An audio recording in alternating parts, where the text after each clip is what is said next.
Hi, everyone. I'm Dr. Rebecca Brandstetter, Hi, I'm Elizabeth Sautter. and we're really excited to dive in right away with what to do when your child's having a hard time. We've all been there. So, does any of this look familiar to you as a parent or a caregiver? I bet it does, because a lot of our students, our children, are acting out or shutting down. They're handling big feelings, big emotions. Maybe you have big feelings and emotions. I know I do. Big behaviors. Maybe they're camouflaging or hiding their feelings. And if we think about kids who are neurodivergent, kids with ADHD, with autism, with learning differences or disabilities, and anxiety, we really can have added layers onto parenting challenges. So, like I said, I'm Dr. Rebecca Brandstetter, school psychologist and mom of two. And look, I hear it all. It's really hard for kids. And you're not alone. I know this firsthand. I'm Elizabeth Sautter, as a speech and language pathologist and mom of two neurodivergent, wonderful teen boys, and also being neurodivergent myself. And just so you know, these might be big jargony words that you haven't heard before. Maybe you're very familiar with them, but basically, neurodiversity and neurodiverse is all of us. All of our brains are different in wonderful ways. And when they're neurodivergent, like mine with dyslexia, or some kids who might have differences in their communication style or their emotional regulation, maybe is a little bit delayed, or having some learning differences, that's what we call neurodivergent. And that is what we're supporting every day, all day, both here at home for me and in my work. And so you're not alone, and your child is not broken. Absolutely not. They have wonderful gifts and strengths, and we want to focus on those and celebrate those and advocate for their needs. And you are doing the best that you can with the tools that you have as their coach and their number one regulator and support system for them. And so here's what we're going to learn together. First off, you're going to understand, why is it so hard? Maybe you're interested in what to do in stressful moments. And then, of course, one of the probably most exciting parts of these is how. So I have this new information. How do I apply this in real time when the struggle is happening? And let's not get it twisted. The struggle is real a lot of times. And as a school psychologist and as a speech language pathologist, we know that there's kind of three main times of day in which children are struggling. And that's morning routines, after school, and in the evening. So we're going to give you some laser focused strategies that you can do during those times. But first, we're going to actually dive in, no pun intended, or pun intended, to looking below the waterline. This is a huge mindset shift that I learned years and years ago before I even had kids, and it's really helped me as a parent to dive in and see what's going on, get curious, and dive in to see what's going on underneath the waterline. Because, and I love this as a speech and language pathologist and communication expert, is all behavior is some sort of communication. So on the outside, you might see, the crying, the biting of the nails, the twirling of the hair, the shutting down, the big behavior, avoiding situations, whatever it might be. That's only the tip of the iceberg.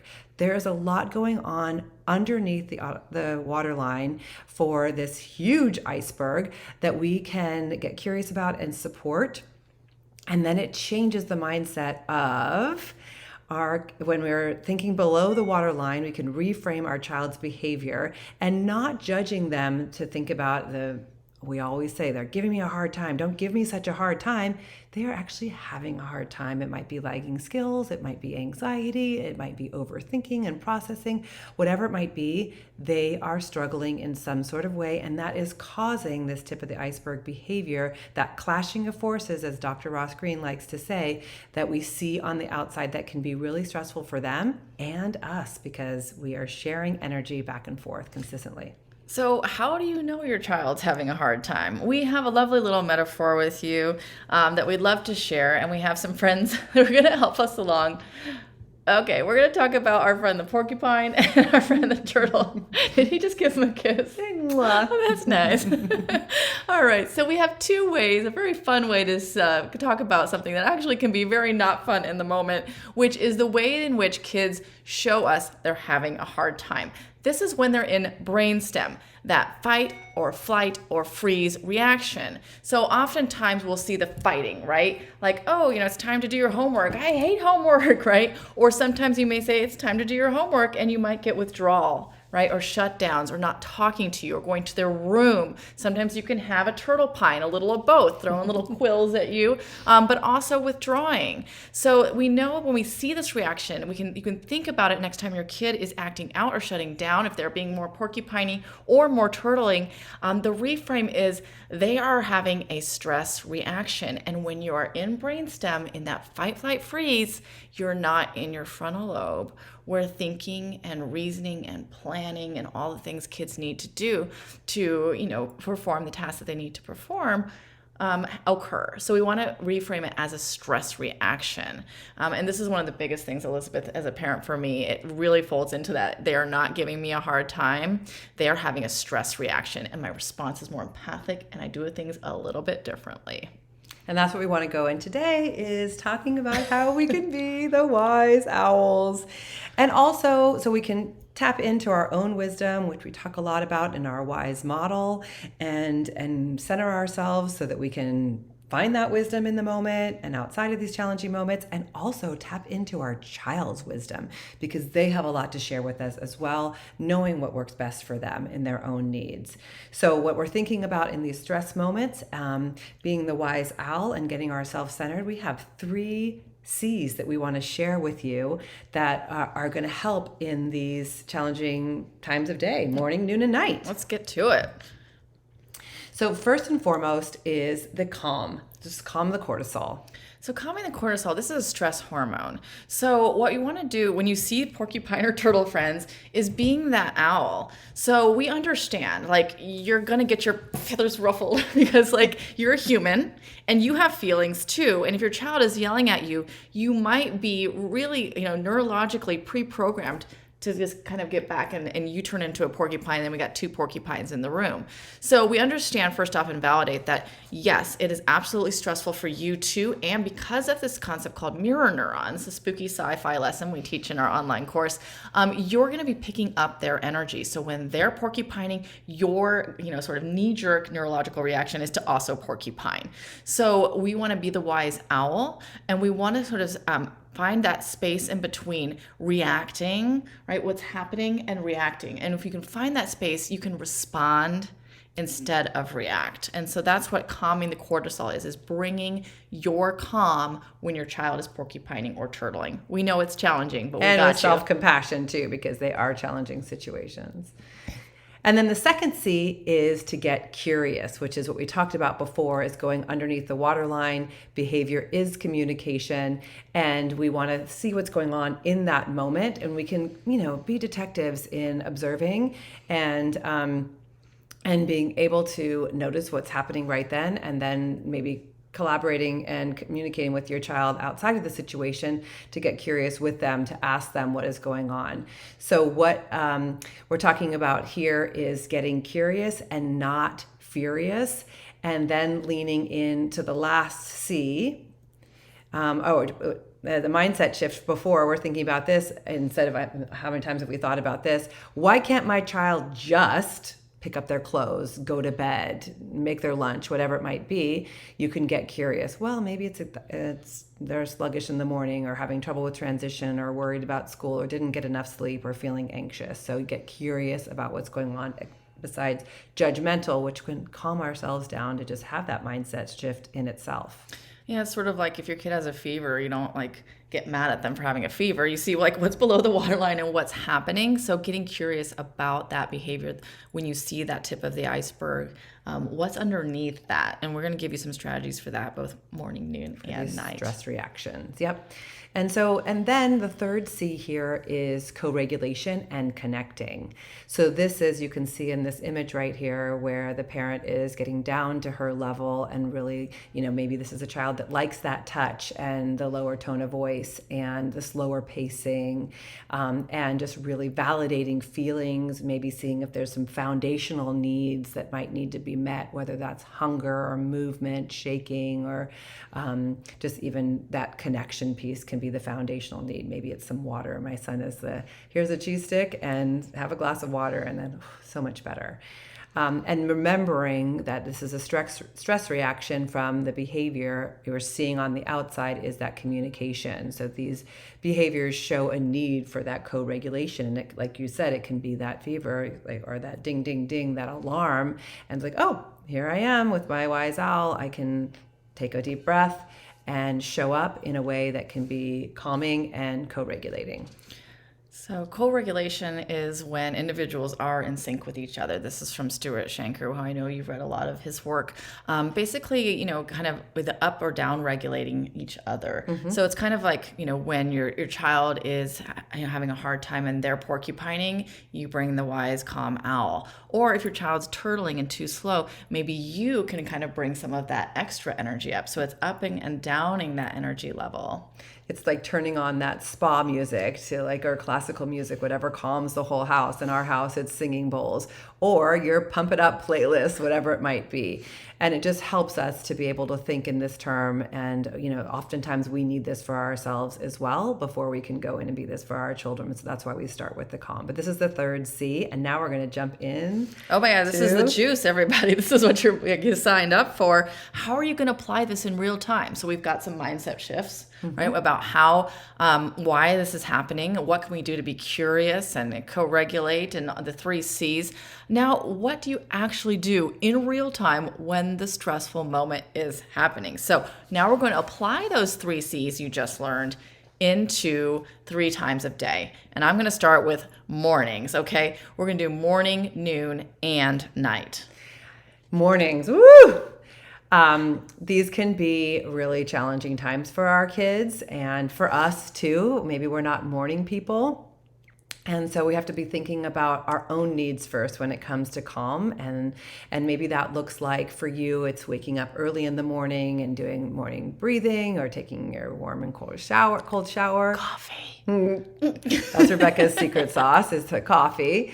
And for me, it's just having that space to get myself organized, make sure that I'm not checking email before I am showing up and having breakfast with my son, and taking care of the things that I need to the night before, because lately I've been needing a lot more sleep.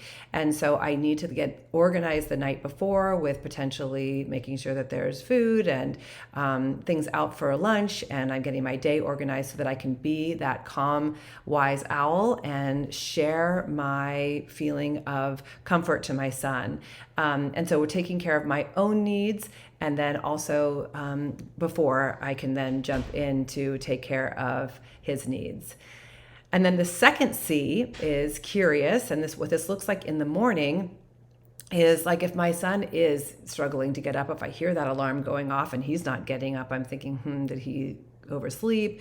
Is he feeling a little bit sluggish? Is he hungry? Maybe he wants his morning shake in his room, and I can, maybe he needs that pump it up music, whatever it might be. Or if he's coming out just kind of like with his scowl on his face, I think oftentimes, well, maybe it's a social situation that's going on, and then I check in later. I noticed you were looking a little bit ruffled with your feathers in the morning, and it turns out that it's actually an after-school situation that he doesn't want to do, or a retest. Take on a test that he has to do. I have a high school son right now. So getting curious to know that is what's going on for him in that moment or outside of the moment, so that we can then be proactive in supporting. And then that co-regulation in the morning is a lot of, I can give choices, I can co-regulate with movement. We have our morning song that we like to play and have a little dance it out, or if I can tell that he might need a little bit more of like that spa music or the singing bowls, I can ask him and give him the choices. And then just talking about the plan, for after school, what's going on, what's the plan, that planning ahead, that future sketch of what the day should look like, setting your intentions and just checking in with emotions. And what's going on right now is, checking in with, just ask him what's going on right now and helping him determine how I can be that support for him in the moment. And it's being centered myself. And it's not selfish, and it's not self-centered. It's being centered myself so I can show up with that curious mind and being able to help him co-regulate in these moments of challenge for transitioning to school. So Elizabeth just dropped like a whole suite of strategies on the menu for you. I just want to point out that at the end of this webinar, you will be able to get this handout, calming your child and yourself morning, noon, and night. So all of those juicy tips that she just offered will be in your handout. So don't feel like you need to scribble down copious notes. Really, we have these strategies for you available in the handout. But now I'm going to talk a little bit about after school. Okay. So as a parent, you might have this experience where perhaps your child kind of holds it together all day long, and maybe they're having a hard time, really just pulling it together, and then they just melt down, like either on the way home, in the car, when they get home. And the reason they're doing that is actually a kind of a backwards compliment. It's because they love and trust that they can be themselves around you. So that's why you get all the good stuff after school. And that's why it's so hard. And then sometimes kids have to ramp up to do homework and chores and things. It can be a lot, but we got you. So let's talk about the 3 C's as it relates to after school. And you might have a young one and you're really, very involved in their homework. And you might have, like, say, a tween or teen who, maybe is more porcupine turtling in the room and struggling with homework. So let's start about calm first. So, as Elizabeth talked about, we want to really make sure that we're in the right headspace to take care of our needs before your child comes home or before you start interacting. You can pause to set an intention, like, okay, when my kid comes home or when I pick them up or when I see them, I'm going to be, intending to connect with them. And this is one of the biggest things is that, when you see this sort of porcupine or turtling, remembering it's a stress reaction. One of the things that I love to do, it's one of my favorite tools, is the one for me, one for you breath. And I know Elizabeth uses this as well, is that you start with yourself. Okay, this is difficult. And then one for your child. This is difficult for them too. And it gives you just that mindful pause to respond instead of react. Because let's face it, maybe at the end of the day, you're tired and you're dysregulated and you've had a day. And so it's giving yourself that self-compassion and then giving that to your child. They're not giving you a hard time. They're also having a hard time. The second C around curiosity is my favorite technique it's a non-judgmental technique called notice and explore. Have you used this before? Tell me about it. Okay, so if I notice that my teen here has a book on her face and is not doing their work, and it's we're getting aggravated or agitated because we know, like, we need to get this show on the road, you can say, look, I noticed that you have a book on your face and your eyes are closed. What's up? Instead of being like, why aren't you doing your homework? Because that'll send them straight into brainstem, and then you got a porcupine on your hands, right? So you can also be an energy detective, like in this situation. Like, what would give you more energy right now? Or if they're really amped up, what would give you a calm mind to focus on your work right now? Let's troubleshoot this together. For chores, which we know can be also like a battleground, what's your plan for completing? What's your plan for us in our house? What's your dog poop cleaning up plan, right? We want a dog, right? Okay, we have to be responsible for it. And then you know what happens, right? What's your dog cleaning up plan, poop plan? And they say, well, I'm going to do it after this or that. Like, great. So what's your plan can also help them break down their afternoon, what they need to do. And then lastly, co-regulate. So one of the most, surefire ways to connect with your child is just to spend 10 minutes, just even 10 minutes, connecting with them one-on-one, if possible, on something that they're interested in. And just sitting down with them, and just that connection is protection from stress. So just 10 minutes of having a snack together or doing whatever it is you do, it's really can be helpful for your afternoons. And then also practicing what Elizabeth, and I'll let you speak to this, calls feel-good breaks. And not just when your kid really needs it, but beforehand, doing feeling check-ins. How are you feeling? You can do this non-verbally if your child has struggles with verbal expression. Point to the picture of how your day was at school. Things like that can really help connect to your child. And when you're connected, you're more likely to be able to move through your afternoon with less struggle. Yep. Feel-good breaks are great for all the time, not just when there's a reaction happening or a break needed. Let's jump into talking about evenings, nighttime routines. And this can be challenging because kids aren't like a dial, or they're more like a dial and not a switch to turn off, turn on, turn off. And there's lots going on and ramping up, and maybe siblings or meal times, whatever, that's really stimulating. And then all of a sudden, bedtime. So thinking about what this could look like, and turning off the homework and then the worries, we're thinking about a test, and then just one more story, whatever it might be. Let's talk about the 3 C's and how we can turn this around and have a way we can dial down the evening and get some sound sleep, which we know is a rinse and repeat for success for the next day in starting the morning and being able to wake up with a better transition. So it's all a system and a plan for it working together with the gears all going smoothly.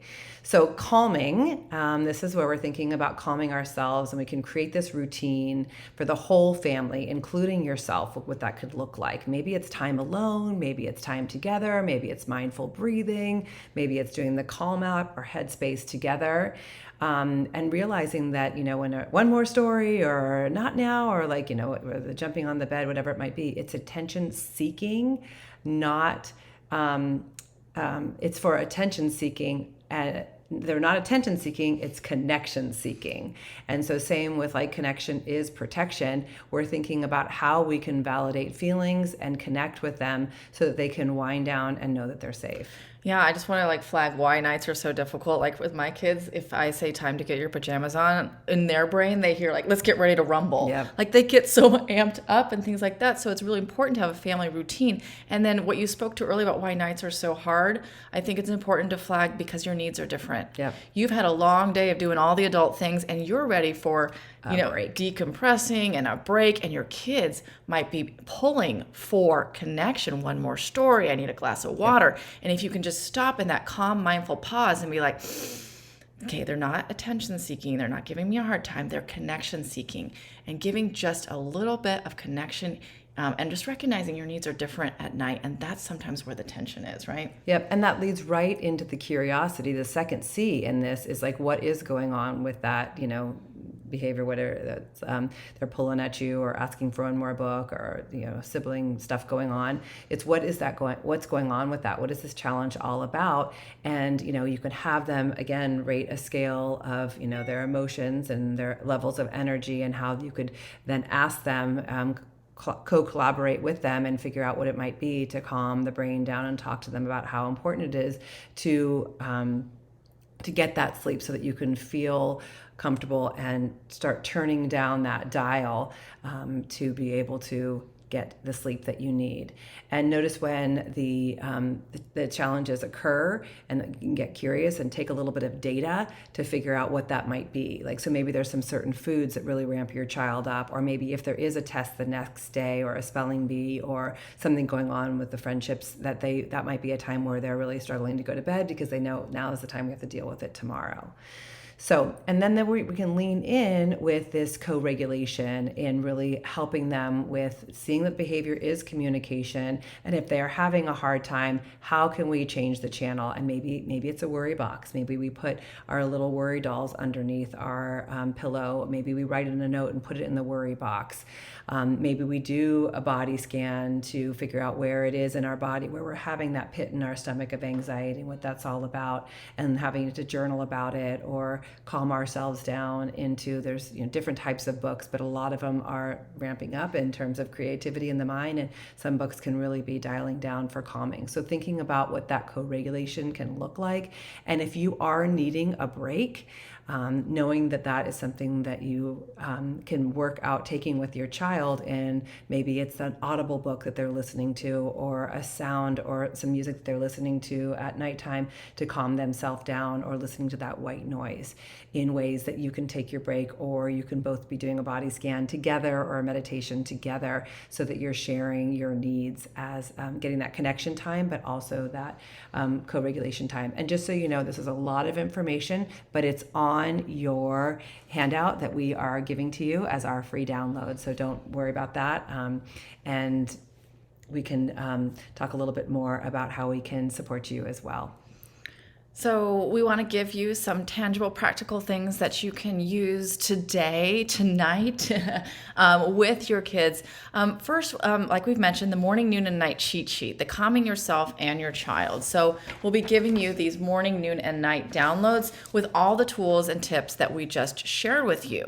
So you can try them on for size. And Elizabeth made a really great point. I just want to plus one, which is we're taking data. We're getting curious with our own parenting too. What works, what isn't. Not shaming or judging ourselves for it didn't work, I tried it, but really being sort of a detective with your own child and noticing when things do go well. Yep, we are evolutionarily pre-programmed to scan for all the worst nights we had and remember those and forget about, well, that actually was easy for her to go down tonight. Why was that? What were the conditions? So getting curious about what's working and what isn't, and taking experimental lens. And again, with your child too, I always call it the try-in before the buy-in. You might be in that same space. All right, I've tried that before and it didn't work. We often hear that. And she's talking, in her book about making it stick parenting. Well, we have a whole course and community called Make It Stick Parenting where we will guide you through some of these top challenges that parents have, particularly parents who have children who are neurodivergent. We also have for you a very fun and exciting neurodiversity affirming coloring page about really embracing the differences we have as individuals and as our kids. We're looking at really supporting them and nurturing this neurodiversity. And focusing on strengths and their areas of interest. So thank you so much for being here, and we hope that you enjoy these handouts, and until we'll see next you later. time.